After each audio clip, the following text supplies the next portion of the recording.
Bismillahirrahmanirrahim. Assalamualaikum warahmatullahi wabarakatuh. Innal hamdalillah nahmaduhu wa nasta'inuhu wa nastaghfiruh wa na'udzu billahi min shururi anfusina wa sayyiati a'malina. Man yahdihillahu fala mudilla lahu wa man yudlil fala hadiya lahu. Wa ashhadu an la ilaha illallah rabbi wahdahu la sharika lahu wa ashhadu anna Muhammadan 'abduhu wa rasuluh.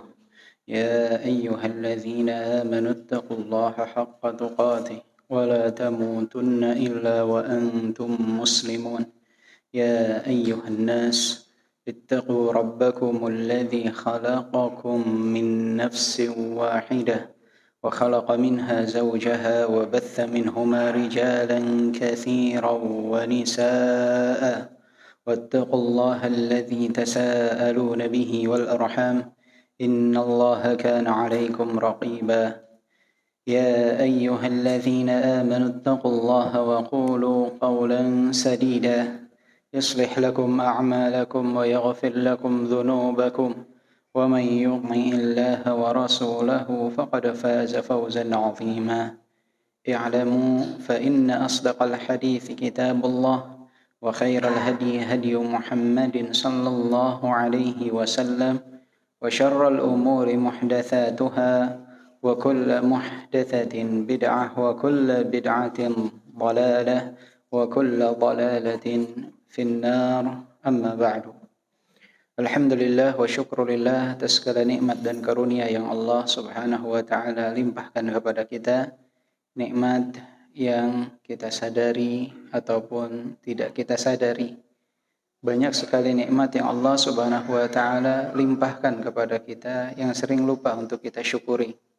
Baru terasa nikmat tersebut ketika Allah subhanahu wa ta'ala mencabut nikmat itu atas diri kita. Dan itu yang sering kita alami. Begitu Allah subhanahu wa ta'ala cabut sedikit nikmat atas diri kita, di sanalah baru kita sadar bahwa nikmat tersebut begitu agung yang Allah subhanahu wa ta'ala anugerahkan kepada diri kita. Fa in ta'uddu ni'matallahi la tuhsuha. Jika kalian hendak menghitung nikmat-nikmat yang Allah berikan, karuniakan kepada kalian, sungguh kalian tidak akan pernah sanggup untuk menghitungnya. Begitu banyak nikmat yang Allah subhanahu wa ta'ala berikan kepada kita.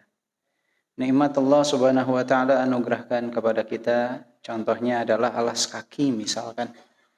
Jarang sekali kita mensyukuri nikmat tersebut. Padahal orang yang ketika dia keluar dari Masjidil Haram di puncak musim panas, kemudian sendalnya hilang, di sana orang-orang yang seperti itu baru merasakan tuh betapa nikmatnya alas kaki itu. Walaupun sendal jepit 5.000, tapi manfaatnya sungguh sangat luar biasa. Karena kalau tidak, menginjak aspal kota Mekah di puncak musim panas, tidak beralaskan kaki, itu luar biasa dahsyatnya. Di sana baru seseorang akan merasakan hal tersebut. Jarang di antara kita yang bersyukur kepada Allah subhanahu wa ta'ala telah dianugerahkan kuku di jari jemari kita. Tapi coba kalau Allah takdirkan satu jari kita, kukunya hilang semua. Perihnya minta ampun. Luar biasa. Baru di sana terasa berarti ada manfaat yang luar biasa dari kuku ini. Dan yang semisal dengan gigi saja, kalau satu copot itu luar biasa. Jadi nikmat itu sangat banyak dan kita tidak mampu untuk menghitung nikmat tersebut. Maka selalu bersyukurlah kepada Allah Subhanahu wa taala dan semoga Allah Subhanahu wa taala selalu menetapkan nikmat yang Allah anugerahkan kepada kita. Ayyuhal ikhwah rahimani wa rahimakumullah, insyaallah kita akan melanjutkan pembahasan dari kitab At-Tuhaf bil Ma'thuri 'anis Salaf berkenaan dengan perkataan mutiara para salaf, dan kita sekarang masuk ke dalam bab yang ke-13, yaitu As-Sunnah Safinatun Najah. As-Sunnah Safinatun Najah. As-Sunnah adalah kapal keberhasilan atau perahu keberhasilan. Kenapa disebut As-Sunnah sebagai kapal keberhasilan? Karena kita ketika hidup di dunia ini harus berpedoman kepada Al-Quran dan As-Sunnah. Siapa yang berpedoman kepada keduanya, dia akan berhasil. Dia akan menggapai tujuan yang diinginkan. Tapi siapa yang berpedoman kepada selain Al-Quran dan As-Sunnah, kepada hawa nafsunya, atau mengikuti petunjuk-petunjuk yang tidak sejalan dengan Al-Quran dan As-Sunnah, di sanalah dia akan menuju kepada pintu gerbang kegagalan. Dan itu adalah satu kepastian, bukan perkiraan lagi. Jadi yang namanya As-Sunnah ini disebut sebagai safinatun najah, perahunya, kapalnya keberhasilan. Jika ingin berhasil kita hidup di dunia, naikilah kapal keberhasilan tersebut. Jadi tidak usah bereksperimen, mencoba untuk mencari-cari kira-kira jalan mana nih yang bisa membantu saya, perahu mana yang bisa menyelamatkan saya. Sudah jelas yang bisa menyelamatkan kita hanyalah perahu As-Sunnah, karena sudah jelas keberhasilannya, yaitu kita mengikuti petunjuk Rasulullah sallallahu alaihi wasallam. Maka di sini disebutkan perkataan dari Imam Malik ibn Anas yang diambil dari kitab Dzul Kalam lil Harawi, bahwa Imam Malik ibn Anas rahimahullah berkata, "As-sunnah safinatu Nuh, man rakibaha naja wa man takhallafa anha ghariq." Kata Imam Malik, guru dari Al-Imam Syafi'i, Imam Malik salah satu guru dari Al-Imam Syafi'i, beliau berkata, "As-sunnah safinatu Nuh, man rakibaha naja." As-sunnah ini adalah kapalnya Nabi Nuh. Siapa yang menaikinya, dia akan berhasil. Wa man takhallafa anha ghariq. Tapi siapa yang enggan untuk menaikinya, maka dia akan tenggelam. Tenggelam di dalam lumpur kemaksiatan, lumpur dosa dan penyimpangan. Kana al-ulama'u as-salaf rahimahumullah yaqulun al-i'tisamu bis-sunnati najah. Berkata Syekh Abdul Razak Al-Badr hafizahullah, para ulama rahimahumullah mereka mengatakan al-i'tisamu bis-sunnati najah. Berpegang teguh dengan as-sunnah adalah keberhasilan, kemenangan. Fa kaifa turja najah man takhallafa an sabilin najah wa akhadha fi subulil halakah. Wa ma ajmalu hadha at-tashbih li sunnati bis-safinah. Maka bagaimana diharapkan keberhasilan bagi yang tidak mau menempuh jalan keberhasilan, bahwa dia menempuh jalan kebinasaan. Berpegang teguh terhadap as-sunnah ini akan membuat seseorang berhasil menuju kemenangan yang hakiki.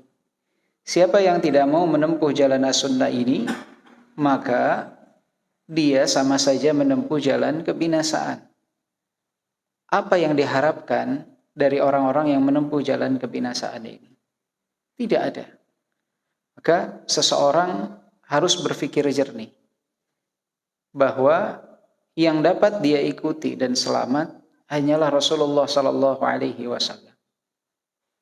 Jalan-jalan yang lain sudah dipastikan tidak dapat membawa kepada keselamatan. Lantas mengapa dia harus mencoba jalan-jalan yang lain? Sedangkan Rasulullah telah mencontohkan segalanya, telah memberikan pedoman untuk segalanya. Kita jika camping ke satu gunung, kemudian ada titik poin bertemu di satu titik, setelah itu ada penugasan untuk mencari jalan misalkan. Jalan terlebih dahulu 5 rombongan pertama. Rombongan yang A itu sampai di tujuan dan memberi kabar bahwa kami telah sampai. Rombongan B, rombongan C, rombongan D, rombongan E tidak memberi kabar sama sekali.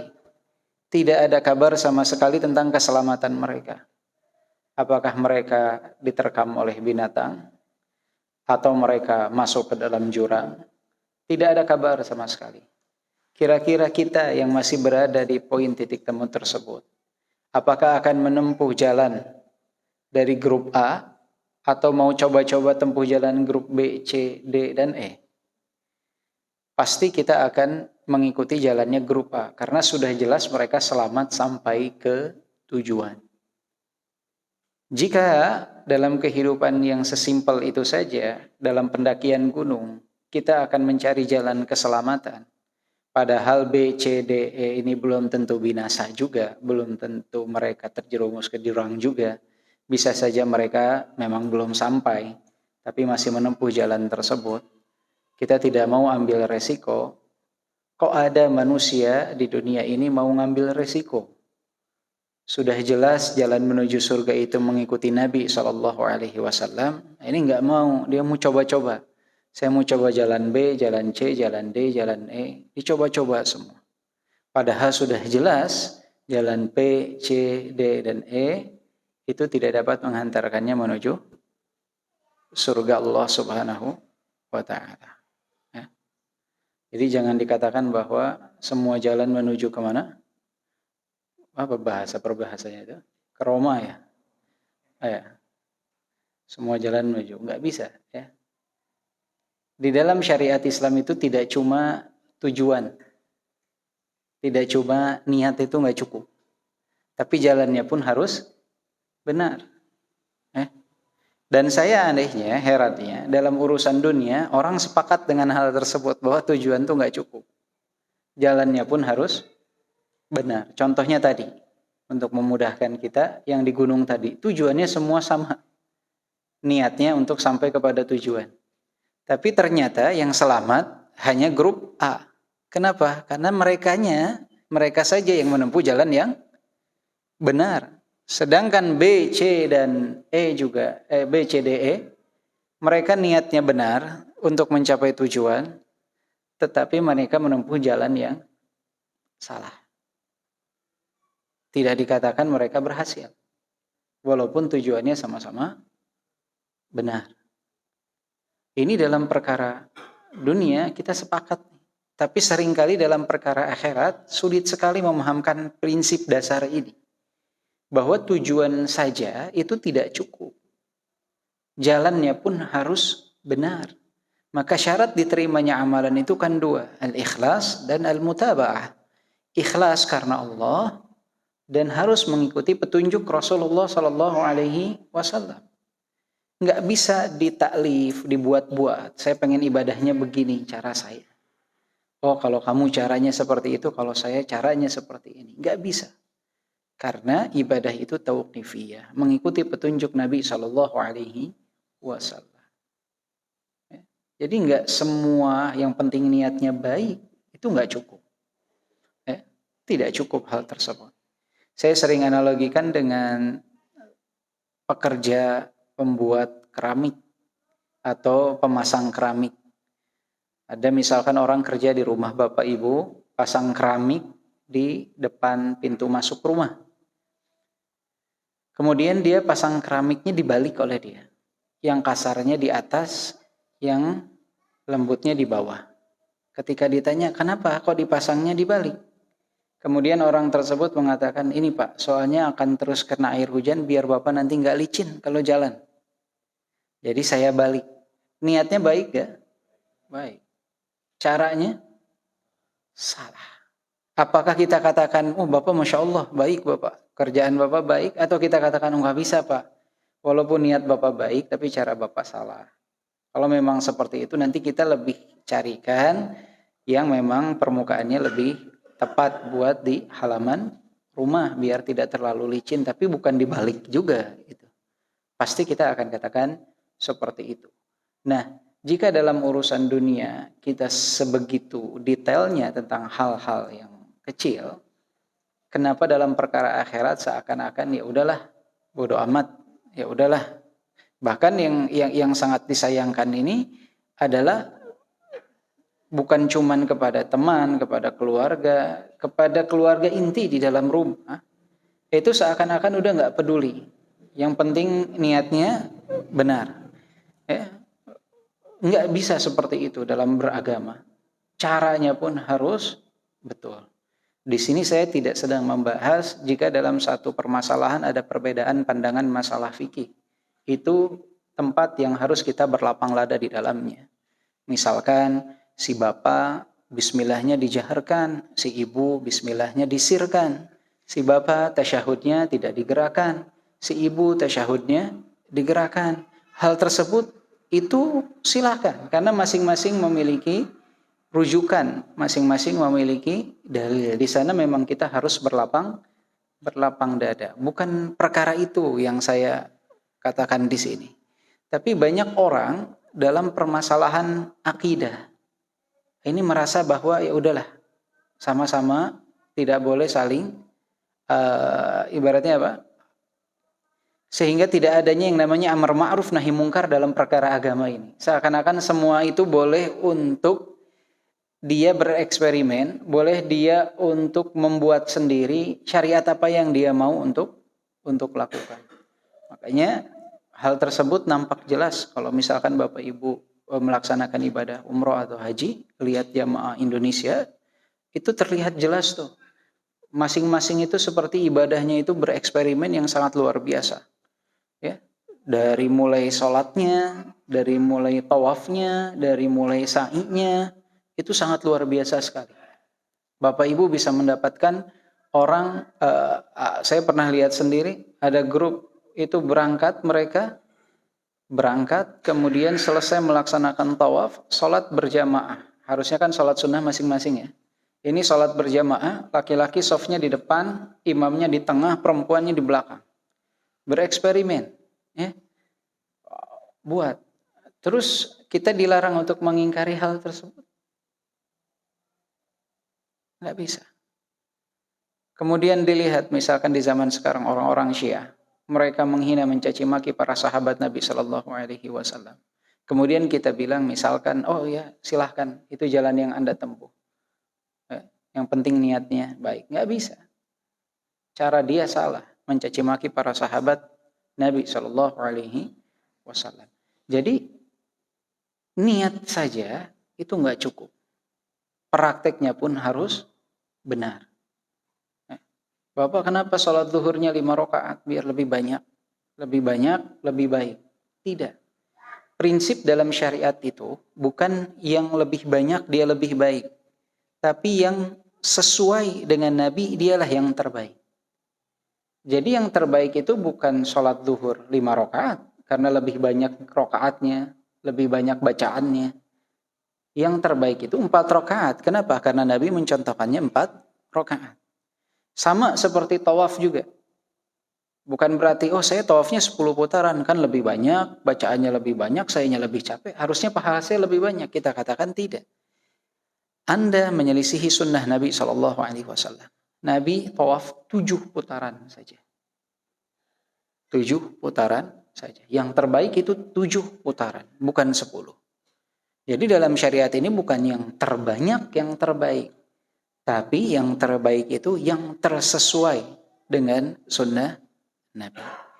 Makanya disebutkan oleh para ulama, al-iqtisadu bis sunnah, sederhananya seseorang di dalam mengikuti sunnah Nabi itu lebih baik daripada al-ijtihadu fil bid'ah. Daripada seseorang itu banyak amalannya, tapi dalam perkara-perkara bid'ah yang diada-adakan, yang tidak dicontohkan oleh Nabi SAW. Tapi kalau seseorang mencukupkan dengan sunnah Nabi, itu udah luar biasa sekali. Dan memang kalau kita praktekkan semuanya dari sunnah Nabi pun, belum semua dapat kita laksanakan. Jadi syariat itu udah full Pak, seperti ini. Air nih full. Jadi kalau Bapak mau tambah lagi, pasti ada bagian dari air ini yang akan keluar. Dan itu silakan untuk dilihat dalam kehidupan kita sehari-hari. Ada seseorang misalkan setelah selesai mengucapkan salam, Assalamualaikum warahmatullah, Assalamualaikum warahmatullah. Dia beranggapan bahwa Al-Fatihah ini adalah ummul kitab. Surat yang utama yang ada di dalam Al-Quran. Sehingga saya kalau setiap beres salam, saya mau baca Al-Fatihah. Bagus tidak baca Al-Fatihah? Bagus. Tapi penempatannya membaca Al-Fatihah di setiap selesai salam, ketika dia meletakkan satu syariat, khusus tuh dia khususkan waktunya setiap selesai salam, maka saat itu dia telah mencabut sunnah Nabi SAW. Karena yang dicontohkan Nabi setelah salam itu apa? Beristighfar. Maka ketika dia membaca Al-Fatihah, dia pikir itu lebih utama, ternyata itu menyelisihi yang utama. Apa yang utama? Dia beristighfar. Jadi jika dia mau meletakkan sesuatu kepada syariat, pasti dia telah mencabut sesuatu dari syariat tersebut. Dia mencabut sesuatu dari apa yang ada di dalam sunnah Nabi SAW. Maka syariat ini sudah sempurna. Tinggal kita harus melaksanakannya jika kita ingin berhasil. Naikilah perahu as-sunnah tersebut. Maka insya Allah kita akan selamat. Dan ini senada dengan apa yang diucapkan oleh Al-Imam An-Nawawi di dalam Muqaddimah Riyadhus Shalihin. Yang mana beliau menyebutkan bait puisi, sebagian menisbatkannya kepada Imam Syafi'i, yaitu inna lillahi ibadan futana طلقوا الدنيا وخافوا الفتن نظروا فيها فلما علموا أنها ليست لحي وطنا جعلوها لجة واتخذوا صالح الأعمال فيها سفنا إن لله عبادا فطنا طلقوا الدنيا وخافوا الفتن. Sesungguhnya Allah memiliki hamba-hamba yang cerdas, hamba-hamba yang pintar. Mereka menceraikan dunia dan takut terjerumus kepada fitnah-fitnah dunia. Nadharu fiha falamma alimu annaha laysat lihayyin watana. Mereka menatap kepada dunia dan memahami bahwa dunia ini bukanlah tempat yang kekal untuk mereka yang hidup. Ja'aluha lujjatan wattakhadhu salihal a'mali fiha sufuna. Ketika mereka menyadari bahwa dunia ini bukan tempat yang kekal untuk mereka yang hidup, mereka jadikan dunia ini ibarat samudra. Dan mereka menjadikan amalan soleh mereka sebagai kapal perahu yang dapat menyelamatkan mereka mengarungi samudra tersebut.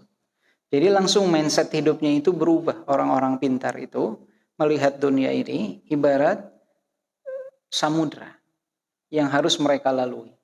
Apa yang dapat menyelamatkan mereka? Yaitu amalan soleh. Apa itu amalan soleh? Kapal amalan soleh ini adalah Al-Quran dan As-Sunnah. Ya. Amalan soleh itu amalan yang ikhlas dan amalan yang sesuai dengan petunjuk Nabi SAW.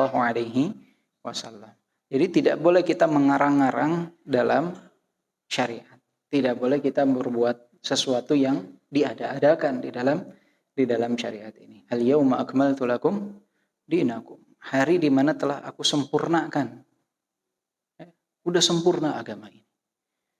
Sudah sempurna agama ini. Jadi kalau kita mau tambah-tambah lagi, ya nanti akan ada bagian dari sunnah justru yang tidak kita laksanakan.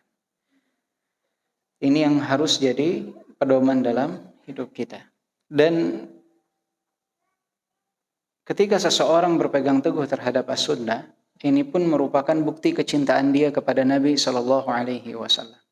Karena banyak di zaman sekarang orang mengaku cinta Nabi, tapi ketika disuruh mengikuti sunnah Nabi, nggak mau.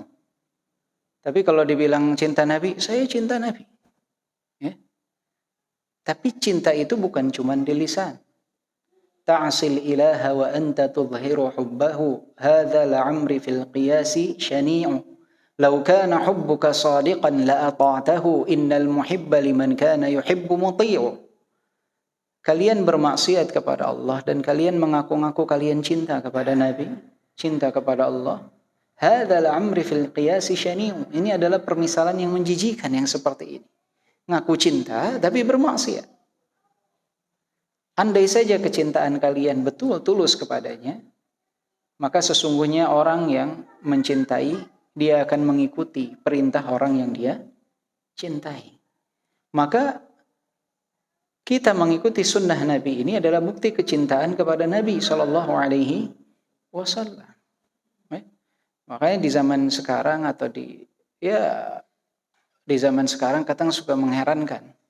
Ada orang yang dia sholat berjamaah di masjid 5 waktu karena cinta dia kepada Nabi. Dia mendapatkan perintah Nabi, akhfus syawarib wa'aful liha, pendekkan kumis kalian, peliharalah jenggot kalian. Dia pelihara jenggot sepanjang tahun. Kemudian Nabi mengatakan ma asfala minal ka'bain minal izar fa finnar.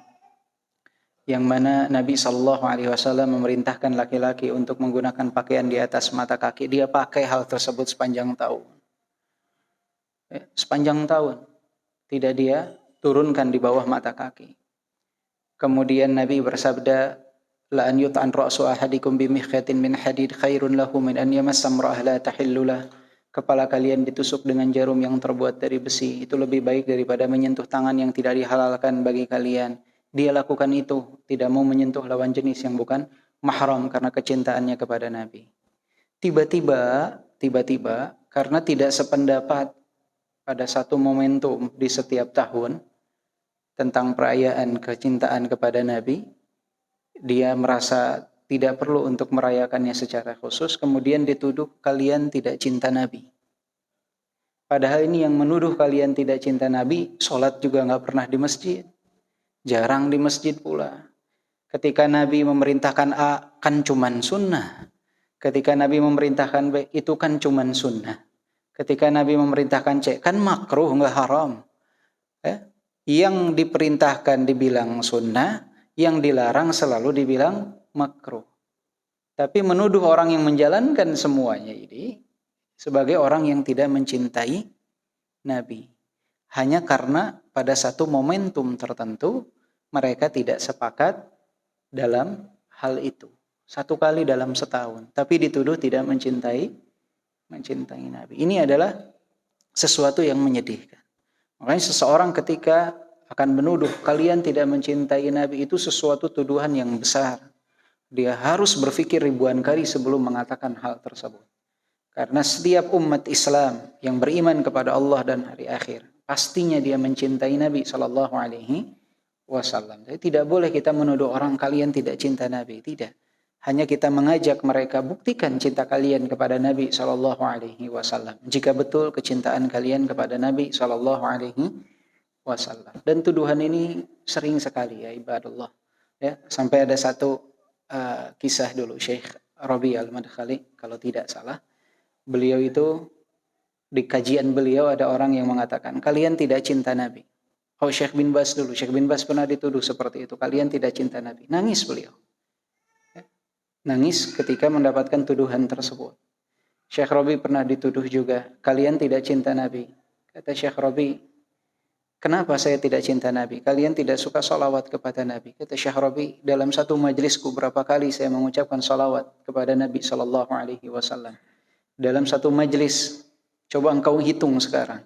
Berapa banyak kita bersalawat kepada Nabi SAW. Berapa banyak hadis Nabi SAW yang kita baca. Dan aku memiliki anak pertama, kata Syekh, bernama Muhammad. Dan dari istri yang kemudian aku pun memberikan nama kepada anakku Muhammad kembali. Muhammad Al-Kabir dan Muhammad As-Saghir. Wahai engkau yang mengaku cinta Nabi, apakah engkau punya anak yang bernama Muhammad? Dia pun terdiam. Terdiam. Ternyata apa yang menjadi tuduhannya selama ini keliru. Maka ayyuhal ikhwah rahimani wa rahimakumullah, keberhasilan adalah ketika kita menaiki perahu keselamatan, yaitu sunnah Nabi Muhammad SAW. Dan ini bukti kecintaan kita kepada Nabi SAW adalah dengan berusaha mengikuti petunjuk Nabi SAW. Jangan suka bertanya, sunnah ya? Apa wajib? Haram? Apa makruh? Pertanyaan semacam ini tidak dikenal di zaman para sahabat. Mereka itu kalau diperintahkan, laksanakan. Kalau dilarang, tinggalkan. Diperintahkan, laksanakan. Kalau dilarang, ditinggalkan. Kalau zaman kita banyak protes. Banyak protes. Kemudian mencari pembenaran agar tidak mengikuti petunjuk Nabi SAW. Waliyahzubillah. Semoga Allah Subhanahu wa taala melindungi kita dari hal tersebut. Kemudian bab berikutnya, lutfullah, kelembutan Allah Subhanahu wa taala. An Aun ibn Abdullah rahimahullahu qala, hal sami'tum bimu'atabatin ahsana min hadha? Bada bil 'afwi qabla al mu'atabah. Faqala 'afa Allahu 'anka lima adhinta lahum.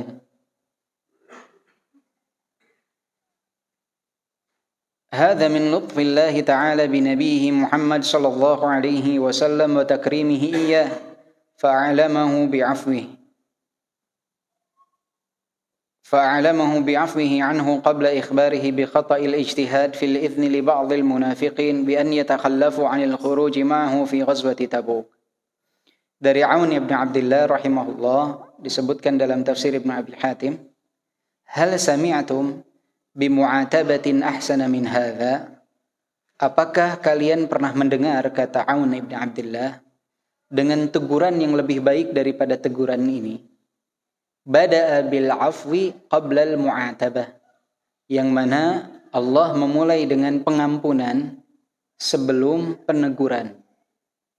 Faqal afallahu anka lima adzinta lahum. Surat At-Taubah ayat ke-43. Allah berfirman, afallahu anka.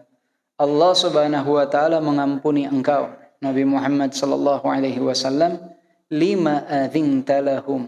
Mengapa engkau mengizinkan mereka? Ini adalah pemberian izin dari Nabi sallallahu alaihi wasallam kepada orang-orang munafik yang meminta izin kepada Nabi untuk tidak ikut berperang dalam peperangan Tabuk. Nabi mengizinkan mereka, dan ini ijtihad dari Nabi sallallahu alaihi wasallam. Maka turunlah ayat ini, afallahu anka lima adzinta lahu. Allah mengampuni engkau, lantas kenapa engkau mengizinkan mereka? Jadi Allah Subhanahu wa taala adalah zat yang maha lembut, zat yang maha pengampun. Allah Subhanahu wa taala pun ketika menegur nabinya Muhammad sallallahu alaihi wasallam dengan penuh kelembutan, afallahu anka lima adzinta lahu. Allah mengampuni engkau, kenapa engkau izinkan mereka? Dan ini adalah ijtihad dari Nabi sallallahu alaihi wasallam. Kita ketika membaca ayat ini ayyuhal ikhwah, harusnya menjadi hamba yang malu terhadap diri kita ketika kita kasar terhadap sesama manusia. Allah Subhanahu wa taala saja, zat pemilik seluruh alam semesta, adalah zat yang maha lembut. Ya. Latif, zat yang maha lembut. Sedangkan kita yang tidak punya apa-apa, yang tidak memiliki apa-apa, hamba yang lemah, kenapa mau sok-sokan keras dan kasar? Kita harus lebih memiliki kelembutan tersebut kepada sesama manusia.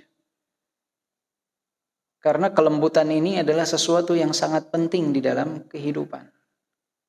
Saya sering ibaratkan itu, kelembutan itu ibarat kalau kendaraan itu olinya tuh.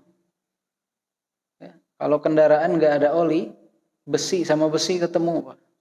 Begitupun kita manusia. Dalam bermuamalah, kalau tidak ada kelembutan ditanamkan di dalam diri kita, maka kita akan selalu memiliki gesekan dengan siapapun yang kita temui. Keluarga kita, tetangga kita, orang lain. Itu. Kelembutan ini adalah sesuatu yang dapat melembutkan situasi, melembutkan suasana. Maka narifqu fi syai'in illa zanah wa ma nuzi'a min syai'in illa syanah. Tidaklah kelembutan ada pada sesuatu kecuali akan membuatnya indah. Dan ketika kelembutan itu dicabut, dia akan membuatnya kacau balau, hancur. Maka kelembutan ini sangat penting. Kita sebagai makhluk harusnya malu. Allah, zat pemilik seluruh alam semesta, adalah zat yang maha lembut. Maka kita pun harus memiliki kelembutan tersebut di dalam bermuamalah dalam kehidupan sehari-hari. Jangan mengandalkan kekuatan kita, power kita. Lembut. Insya Allah Allah Subhanahu wa taala akan ridha terhadap kita. Jangan sampai kita ketika menegur orang lain juga dengan kata-kata yang kasar. Padahal kita dengan mereka sama-sama manusia, sama-sama makan nasi. Jadi kalau menegur pun, sampai kepada bawahan sekalipun, di dalam tempat bekerja sekalipun, dia yang salah sekalipun, itu harus menegur dengan teguran yang baik, teguran yang sopan, teguran yang tidak membuat orang lain terluka. Ini adalah contoh ayat yang sangat agung, yang sangat luar biasa. Yang kalau kita praktekkan dalam kehidupan kita sehari-hari, insya Allah akan meminimalisir masalah demi masalah. Jadi menegur dengan cara yang lemah lembut. Pertemuan sebelumnya kita telah bahas tentang adab akhlakul karimah itu seperti apa. Ya. Maka kelembutan ini adalah sesuatu yang sangat penting. Kemudian, ayuhal ikhwah rahimani wa rahimakumullah, bab berikutnya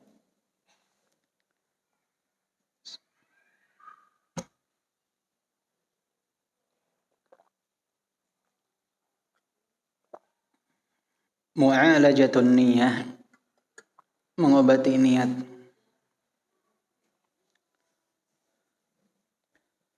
An Sufyan ats-Tsauri.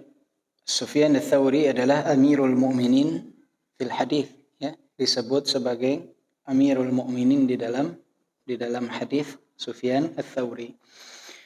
قال ما عالجت شيئا أشد علي من نيتي إنها تقلب علي. Kata beliau, tidak ada sesuatu yang aku obati lebih berat daripada niatku, karena dia selalu berbolak-balik. Nah, ini Sufyan ats-Tsauri yang disebut Amirul Mukminin dalam hadis. Beliau mengatakan sesuatu yang paling berat untuk aku obati adalah niat. Innaha taqallabu alayya. Dia berbolak-balik terus.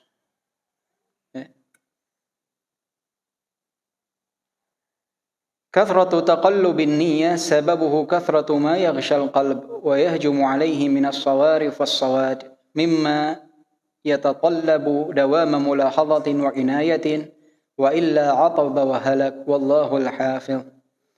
Banyaknya berbolak-baliknya niat itu ini adalah disebabkan banyaknya perkara-perkara yang menyerang niat tersebut. Niat ini karena luar biasanya posisinya, itu banyak sekali diserang. Bisikan syaitan, hawa nafsu, itu nyerang niat kita. Maka penting bagi kita itu untuk selalu menjaga niat ini. Kalau tidak dijaga, tidak dibentengi, maka dia akan menyebabkan binasa dan hancur. Karena kalau niat orang sudah tidak benar, dia akan binasa dan hancur. Jadi jangan pernah kita berpikir, saya mah ikhlas. Nah, itu kalau bapak-bapak sering ngomong, saya ikhlas. Ya, saya mah ikhlas. Itu hati-hati itu. Kenapa? Para ulama mengatakan, idza ra'aita fi qalbika ikhlasan, fa ikhlasuka yahtaju ila ikhlas. Jika kalian menganggap kalian sudah ikhlas, maka ikhlas kalian itu pada hakikatnya membutuhkan keikhlasan. Hati-hati. Karena kita menganggap diri kita ikhlas, itu hati-hati. Pada hakikatnya hal tersebut membutuhkan keikhlasan. Ya, harus selalu takut berubahnya niat. Karena ini yang ditakuti oleh para sahabat, para tabi'in, para atba'ut tabi'in. Jadi kalau para sahabat, para tabi'in, atba'ut tabi'in, para ulama takut tidak ikhlas, kemudian kita merasa kita pasti ikhlas, berarti yang penyakitan kita, Bapak Ibu. Ya?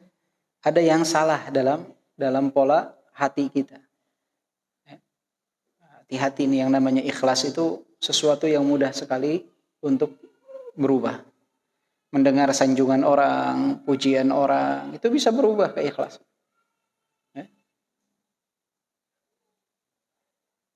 Kemudian juga ketika melihat apa yang didapat, itu juga bisa merubah keikhlasan. Yang tadinya senyum bisa jadi cemberut. Ditanya ikhlas, tapi bisa tiba-tiba berubah tuh.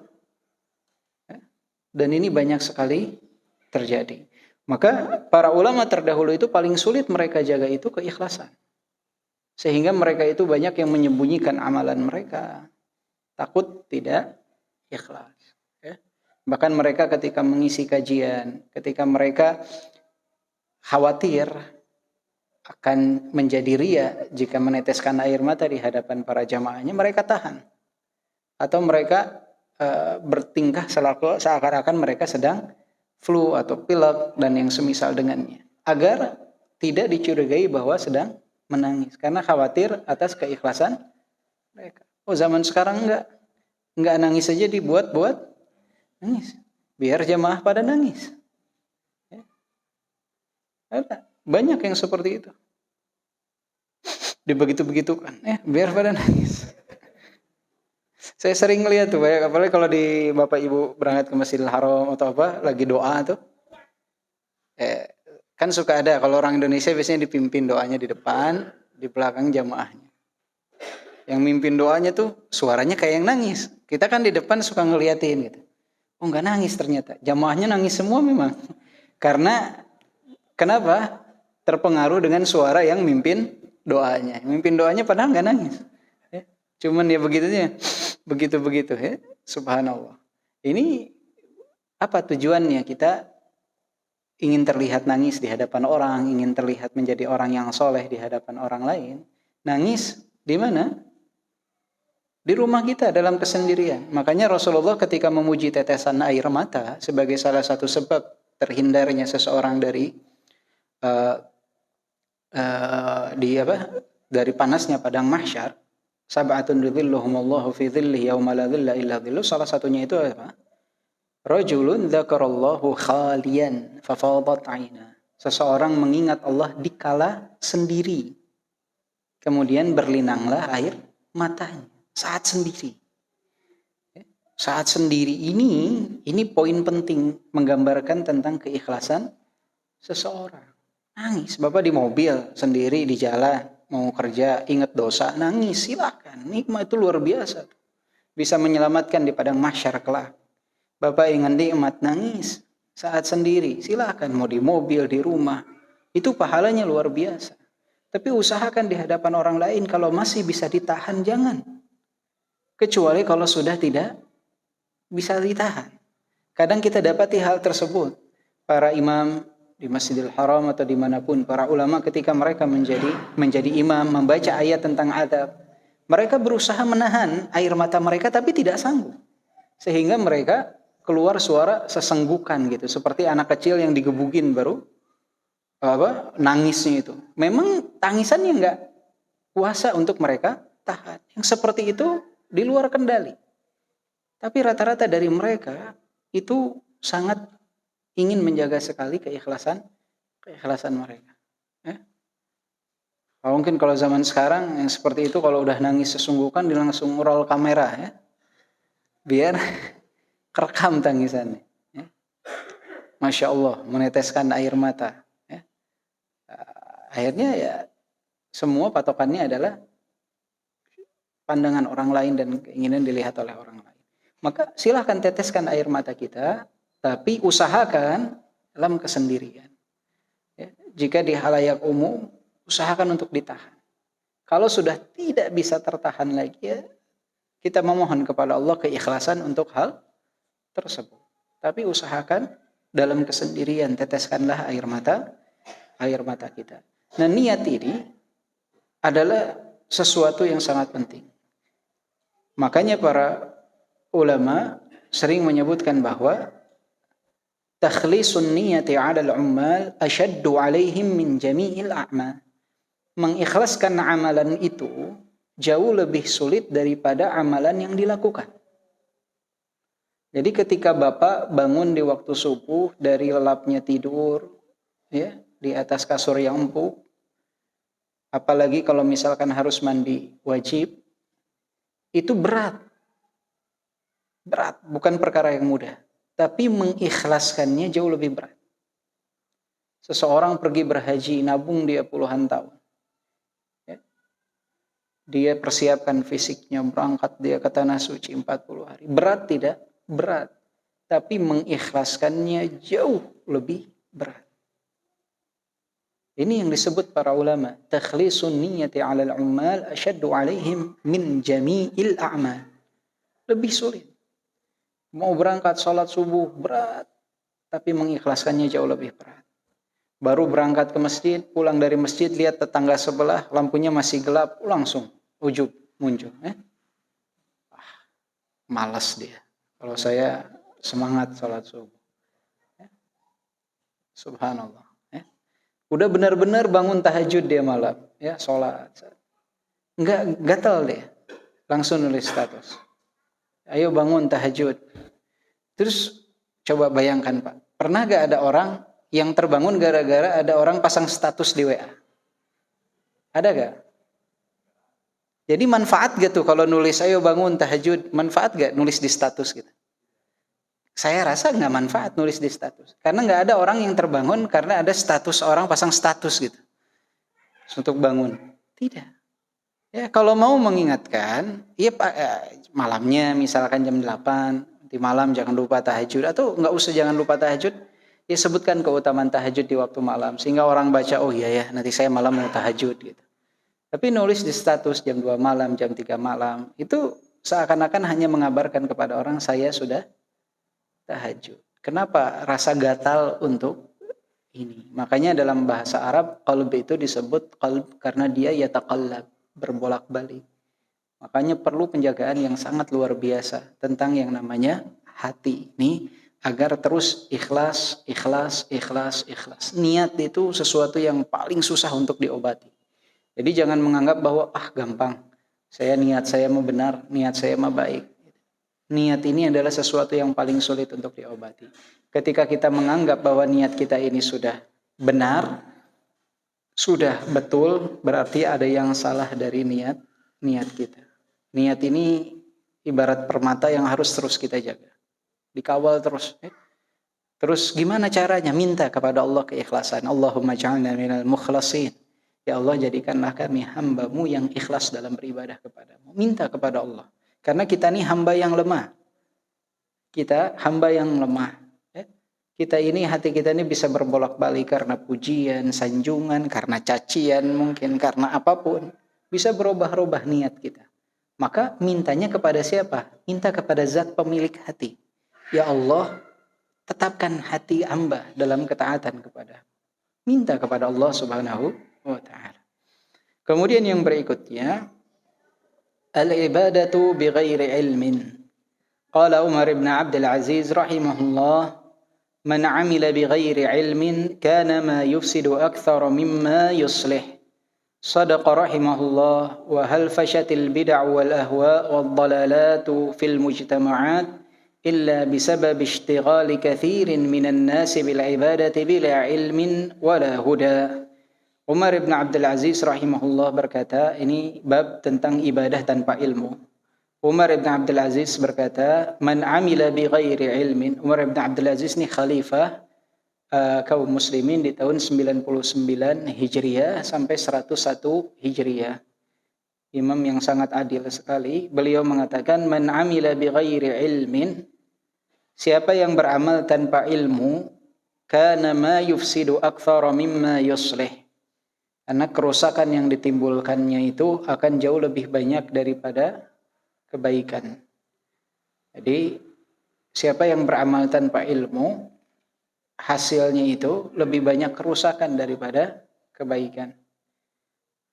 Maka Syekh Abdul Razak mengatakan, sadaqa rahimahullah, sungguh betul apa yang dikatakan oleh beliau rahimahullah. Wa hal fashatil bid'ah wal ahwa wad dalalat fil mujtama'at illa bisababi ishtighali katsir minan nas bil ibadah bila ilmi wala huda.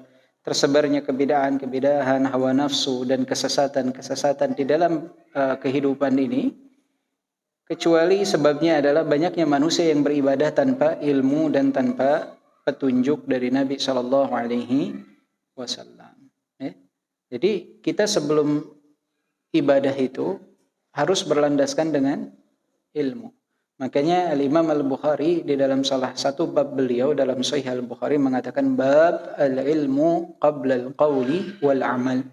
Bab ilmu sebelum berkata dan bertindak. Bab ilmu sebelum berkata dan bertindak. Itu Imam Al-Bukhari menyebutkan dalam bab beliau Sahih Al-Bukhari. Jadi kita mengetahui dulu ilmunya, baru kita mengamalkannya. Harus ada tahu landasannya apa. Kenapa saya melakukan ini? Oh, seperti ini. Jadi jangan main asal beramal tanpa ada landasan ilmu. Efeknya itu lebih banyak merusak daripada efek positifnya. Ketika seseorang beramal tanpa ilmu. Karena ilmu tanpa amalan ini amalan tanpa ilmu ini adalah contoh dari orang-orang yang dia itu senangnya berkreasi di dalam beramal. Buat dulu saja amalannya. Dalilnya nanti belakangan. Akhirnya banyak nabrak kepada kebenaran. Kebenaran kemudian dia nomor duakan.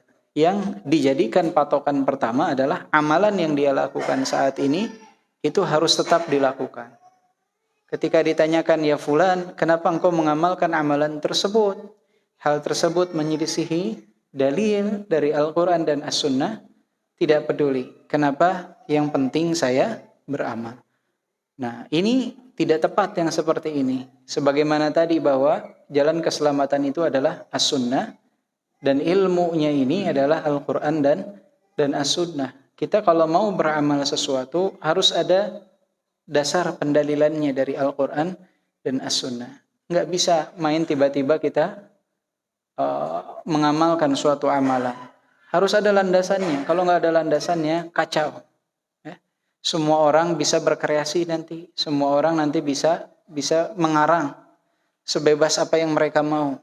Kalau tidak ada landasan dalil dari Al-Quran dan ini yang terjadi ya ikhwah. Ketika orang bebas mengarang, ketika orang diberikan kebebasan, siapa saja boleh bicara, boleh mengarang, boleh berkreasi dalam ibadah, akhirnya banyak hal-hal yang bertentangan justru dengan dalil Al-Quran dan As-Sunnah yang mereka yakini. Padahal itu bertentangan dengan Al-Quran dan As-Sunnah. Ya. Banyak. Ya, kalau dihitung nggak terhitung jumlahnya di zaman sekarang. Orang menganggap mereka beribadah tapi sambil nari-nari. Ya. Ini dalilnya mana? Saya belum pernah dengar Imam Syafi'i joget-joget sambil berzikir misalnya. Bapak pernah ada yang baca Imam Bukhari sambil joget-joget gitu berzikir? Enggak ada. Lantas kenapa kok sambil menari-menari berzikir? Ya berkreasi. Ada landasan dalil?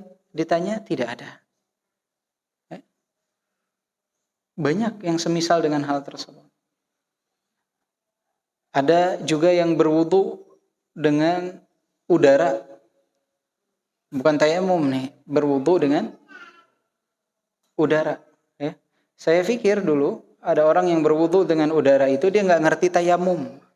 Ternyata itu adalah salah satu aliran di India ya, namanya Baluriyah kalau tidak salah. Mereka memang menganggap bolehnya berwudu dengan udara di kota Mekah. Jadi kayak wudu tapi nggak ada airnya. Ya. Nah ini dari mana kok bisa berwudu pakai udara? Ya. Tanpa ilmu. Nggak ada landasan dalilnya. Dalilnya apa? Nggak ada. Orang pikir dulu mereka salah tayamum. Ternyata memang itu adalah salah satu aliran yang ada di India. Baluriyah kalau tidak salah namanya. Ada yang seperti itu. Macam-macam. Ada yang berangkat umroh Pak.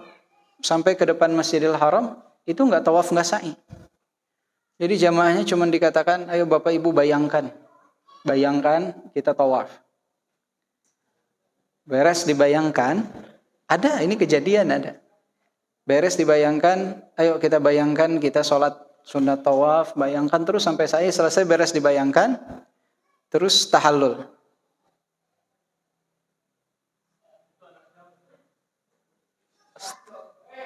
Bentar. Ada yang naik ke atas. Di atas ada siapa, Bu?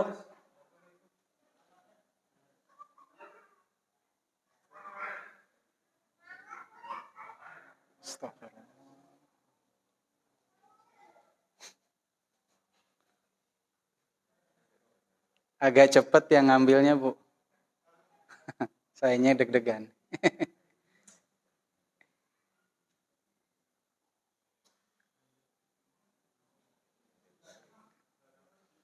Turun deh. Ya, alhamdulillah.